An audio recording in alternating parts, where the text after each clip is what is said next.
If you've been struggling with your sleep, maybe there's some things that you haven't thought about. I'm going to go through 5 of my best tips for a better night's sleep. Okay, tip number 1 is to make sure that you're getting up first thing in the morning, ideally at sunrise, and going outside. And that means without having glasses on, no contacts, especially not sunglasses on.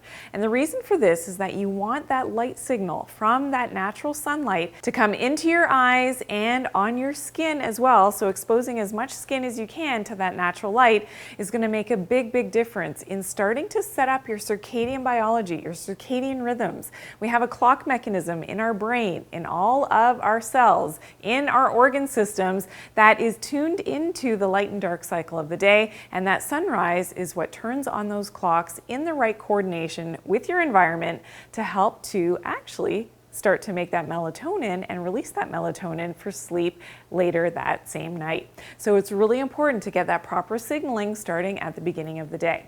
Okay, tip number 2, if you can't get outside, the best thing is to open a window and sit by that open window as the sun is rising. Again, that light signal from that natural full spectrum light from the sun is going to program all of your clocks. Start with that melatonin production, which is so important for its release at nighttime for that good night's sleep.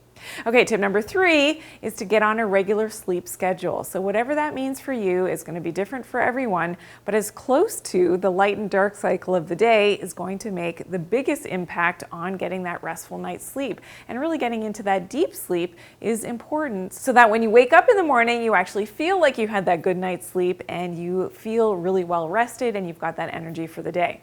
Okay, tip number 4 for a good night's sleep is to sleep in a dark room, meaning that you don't want to have any type of lights on, no night lights, no screens on. And if your windows are allowing light to come in from the outdoors, maybe not the best thing unless it's natural moonlight. So if there are, street lights outside or the environment is lit up outside of your windows, you want to do your best to block that artificial light, especially as you're sleeping in a dark room. Some people will also find a big benefit of wearing a sleep mask over the eyes, covering up this area as well where the pineal gland is. So getting a great silk sleep mask is something that you can look at trying and see how that will affect your good night's sleep.